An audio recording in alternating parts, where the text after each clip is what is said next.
Paz e bem, sou Paulo da Costa Paiva, leigo professo na Ordem Franciscana Secular e também idealizador da mídia digital Partilha Franciscana. Lá você encontra tudo relacionado à espiritualidade franciscana, mais precisamente dos terceiros penitentes de São Francisco de Assis, levando Cristo de forma simples, singela, mas com bastante alegria. Lá você encontra textos, vídeos, biografia de santos, curiosidade e muito mais. Aproveitando, faço o convite para conhecer as nossas fraternidades espalhadas por esse mundo afora há mais de 800 anos. Sim, com certeza, se na sua cidade não há uma fraternidade, próxima à sua cidade há. E agora, aproveitando esse momento, você que é leigo, você que é do clero secular, viúvo, solteiro, casado, jovem, idosos, até criança, venha conhecer a nossa família, venha fazer parte da Ordem Franciscana Secular. Olha, agora vamos dar continuidade à história da Ordem Franciscana Secular. Nesse desenrolar, hoje vamos falar do seguinte ponto: Francisco e seus frades, Francisco e seus frades, guias dos penitentes. Aqui é a nossa fonte, que é Manual para Assistência à Ordem Franciscana Secular e à Juventude Franciscana, conhecida como JUFRA. Foi produzida pela Ordem Franciscana Secular do Brasil. Então vamos lá.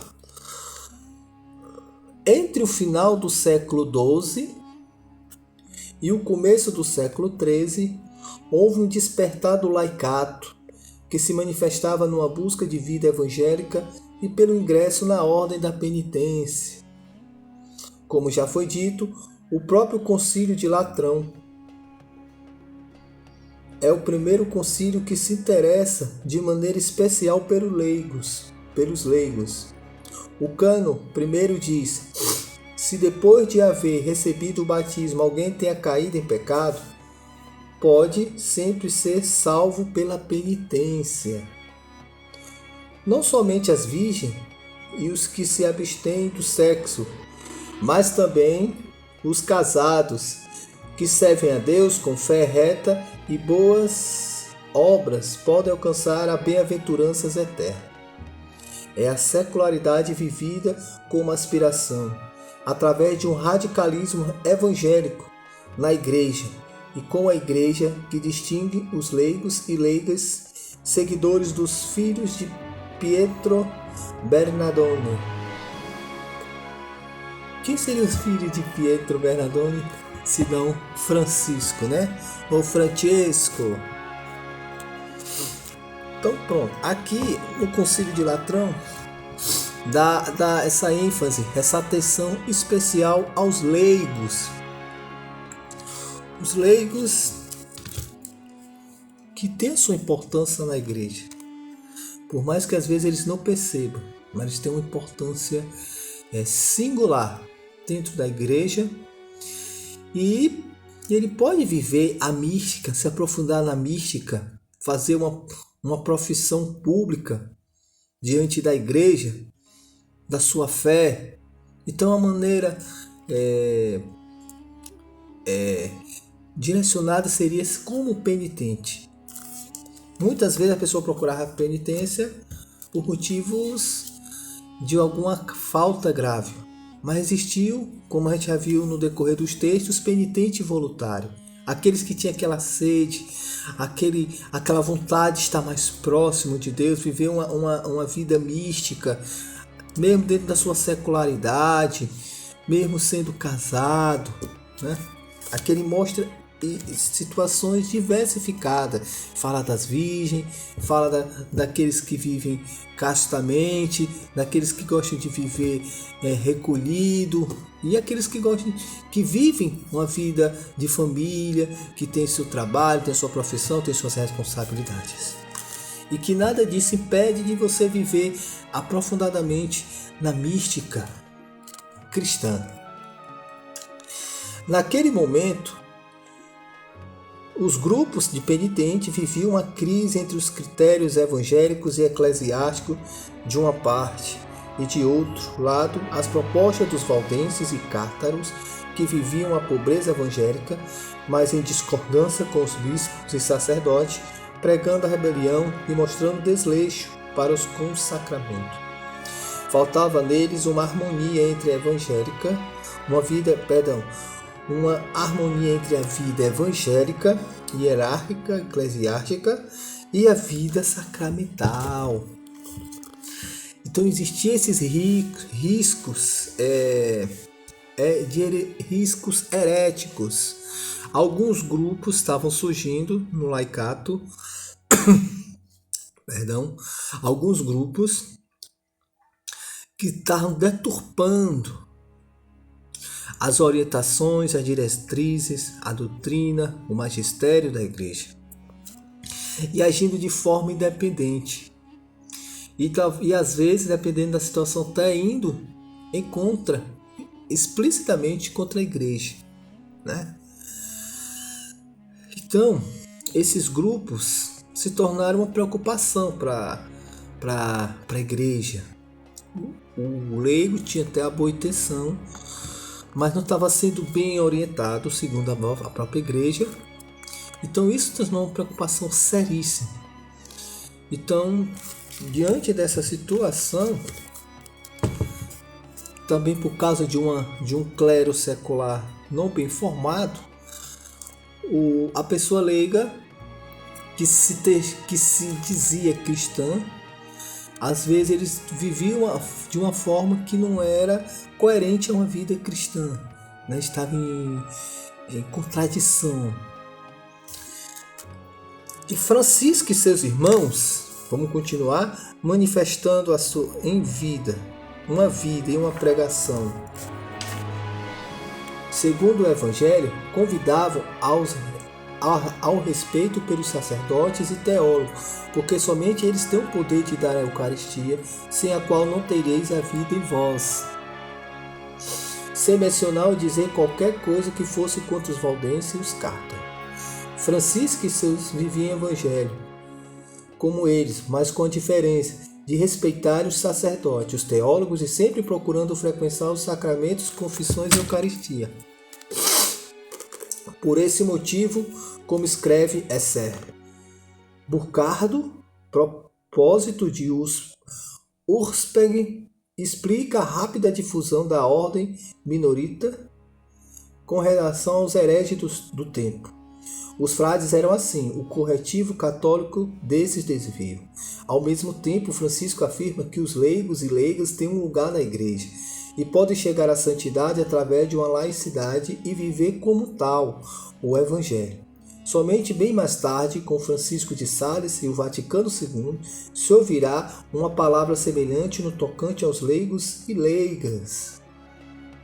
Então Francisco já tinha essa visão da importância do leigo dentro da igreja, que se confirmou no decorrer do século, mas somente apresentado mais precisamente, explicitamente, no Vaticano II. Francisco é um homem da catolicidade. Não propala a reforma, mas com sua vida começa a realizá-la na igreja e sempre de acordo com ela. Da mesma forma agirá quanto à transformação da sociedade. Nunca haverá de impor o que quer que seja, mas sua vida fará com que se opere muitas mudanças. Francisco é um homem de diálogo evangélico e a experiência da reforma sempre desejada se torna realidade, antes de tudo em sua própria vida. Ele não trilha o caminho dos monges ou do clero, mas percorre um sendeiro próprio, autêntico e evangélico. Ele sempre estava em harmonia com a igreja. Diferente de outros grupos que não estavam em discordância, que não estavam em concordância, com a igreja, que trilharam o caminho da heresia, Francisco tinha um amor muito grande à igreja, à hierarquia, à doutrina, ao magistério. Esse foi o diferencial de Francisco e o apoio e o acolhimento entre a hierarquia, entre o clero e o franciscanismo. Naquela época surgiram muita heresia e alguns séculos depois a reforma protestante. Porque Francisco via além da humanidade, via a presença divina na instituição católica, na instituição cristã. Então ele trabalhava sem criar guerra, sem julgar, agia pelo amor, na simplicidade, fazendo a sua parte. E isso era orientado não somente para os frades, mas para os próprios leigos dentro da família franciscana dos penitentes terceiro. Francisco, em sentido estrito, não foi o fundador da Ordem da Penitência, porque o movimento existia há séculos, mas sua personalidade, seu carisma, sua animação com os de seus companheiros dará a vida e esplendor a esta ordem.